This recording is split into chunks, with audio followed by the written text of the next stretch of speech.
Kamusta mga boss? Ang lamig.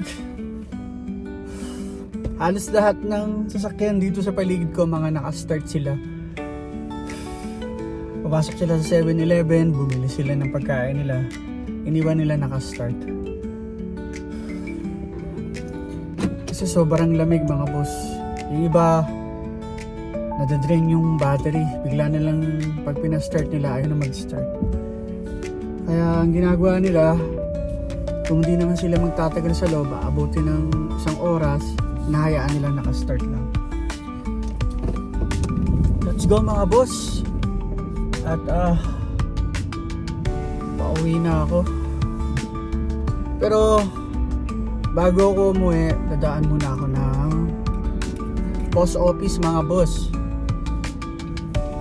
Ang post office ng bayan. Napakahalaga niyan dito sa Canada mga boss, yung post office na yan. Nakita niyo yung daan. Pakita ko sa inyo. Ayan, bako-bako yung daan natin. Yun yung mga tumigas na snow. Kaya ganyan ang ating dinadaan. Wala tayong parking, kaya dito tayo sa kabila. Overload. Dito na magandang spot. Yung nasa harapan ko yun yung clinic kung saan ka magpapa-appointment. Kailangan mo ng halimbawa magpa-blood work, ganyan. Ayan, busy.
Laki.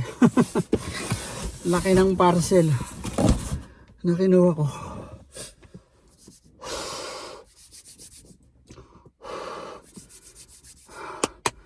Binili yung anak ko sa online na kailangan niya. At siyempre dito naka-address sa aming bahay at sa aming mailbox. Kaya sabi niya sa akin na, Papa, kapag may dumating, pakikuha po sa post office. Ayan, ginawa ko na. Ang anak ko ay nasa Dawson Creek sa ibang town. Medyo malapit dito. Mga 1 oras mahigit yung driving papunta dito. Kung siya ay galing dun sa kanyang school sa Dawson Creek.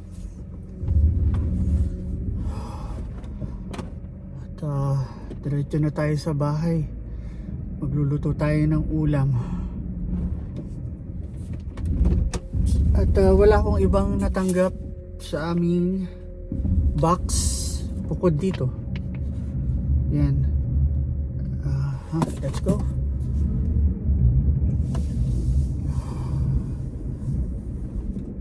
Magluluto ako ng kare-kare mga boss. Meron akong itinudon kagabi na pork belly. Ayan.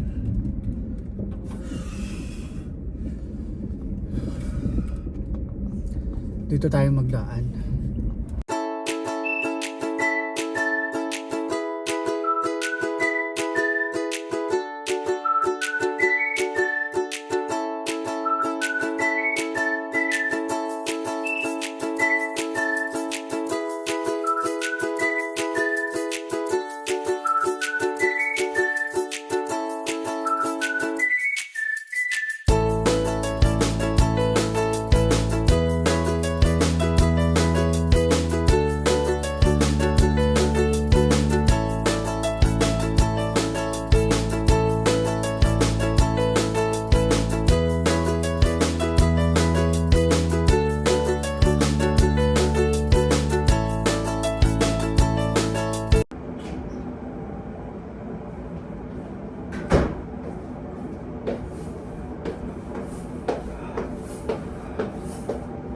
Kumusta mga boss?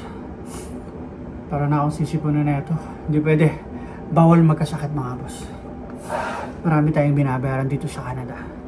Ito na mga boss, yung ating pork belly. Tinuko yan mga boss at malambot na. Pero yan, bago tayo magluto syempre, magtitim muna ako. Kasi malamig.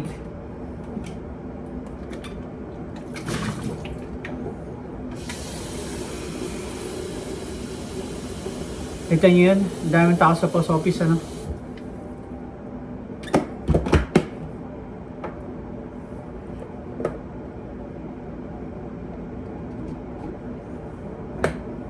Alala ko dati nung malaking parcel na yung pipick upin namin dati. Diniliver na lang dito sa harapan ng bahay namin.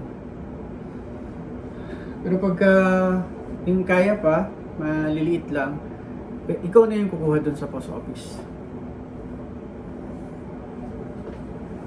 Minessage ko na yung binata ko, sabi ko na nakuha ko na sa post office. Thank you, Papa. O, diba?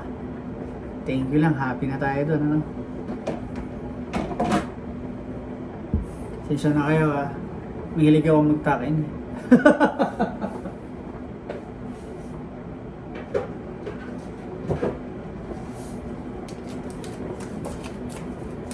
Marami pa namang kanin. Mamaya na lang akong magsasaing. Papakuluan ko to. Tapos,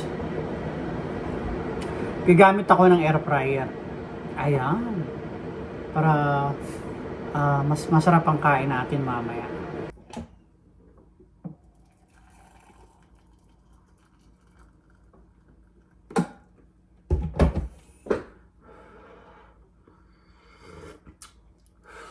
Sarap. Sabi ko na ulit to.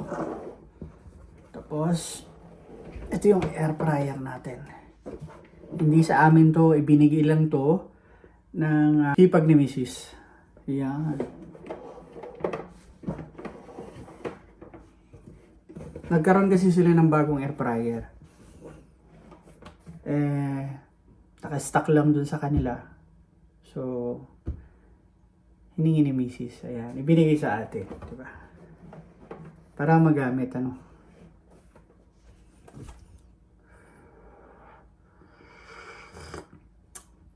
Malaki to mga boss. Oh. Diba? Ilagay na natin yung ating pork belly mga boss. Buti eksakto. Tapos lagyan na rin natin ng sibuyas, bawang, bay leaves at pamintang buo mga boss. Asin.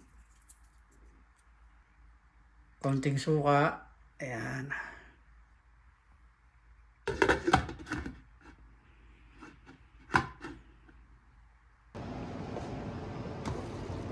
Ayan ang ating pork belly mga boss. Hanguin na natin dyan.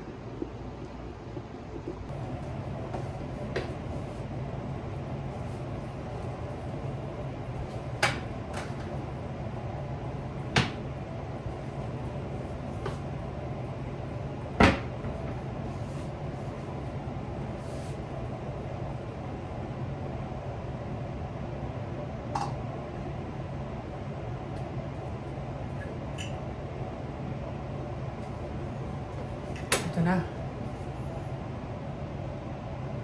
Diba? Ang bango. Amoy na amoy mo yung mga nilagay nating mga pampalasa.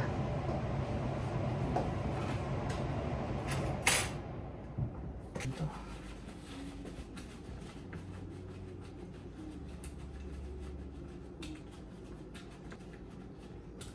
Ayan.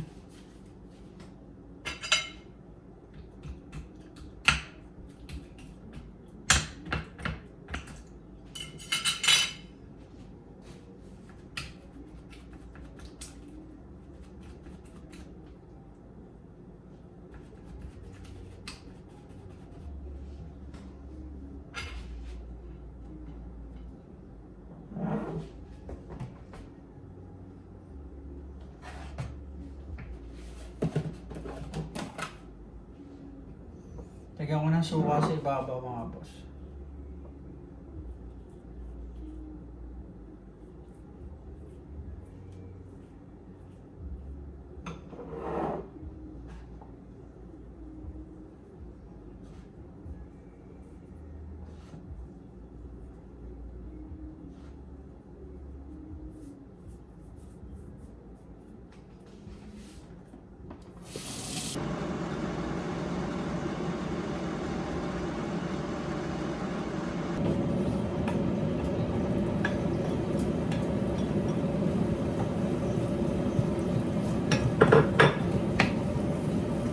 Sibuyas, bawang to mga boss, iligay ko.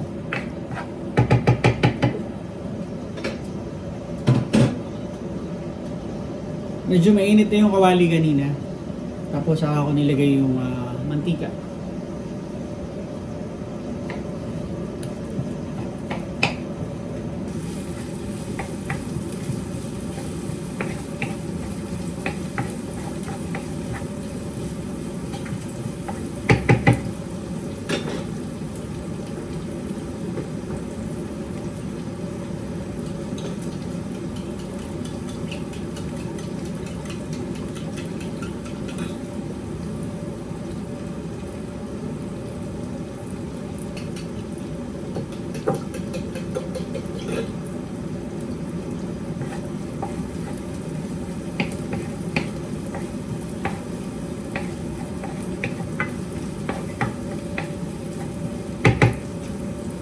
Ang bango.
Pakuluan na natin to at tapos pagkulo lagay natin yung ating peanut butter.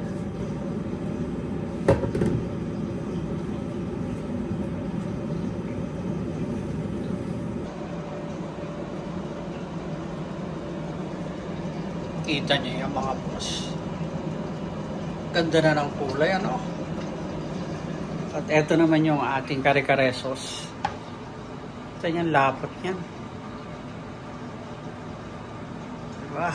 Lapot mga boss, panalo. Pwede na yan.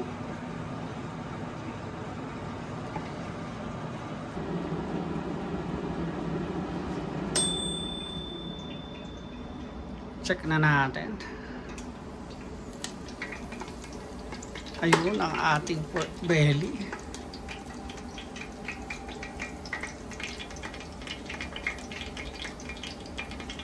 Daming mantika, ano?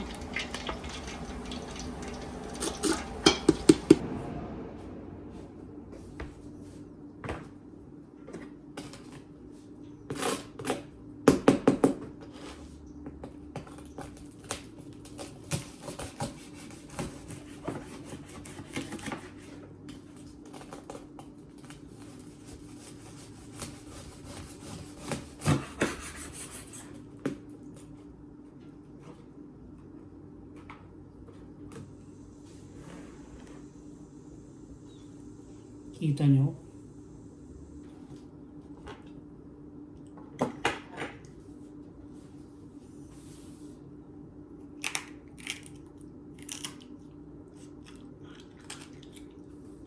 Ingat.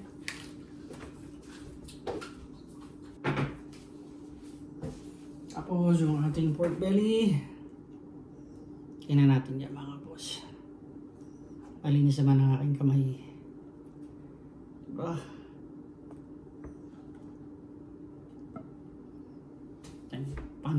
ating pork belly. Oh.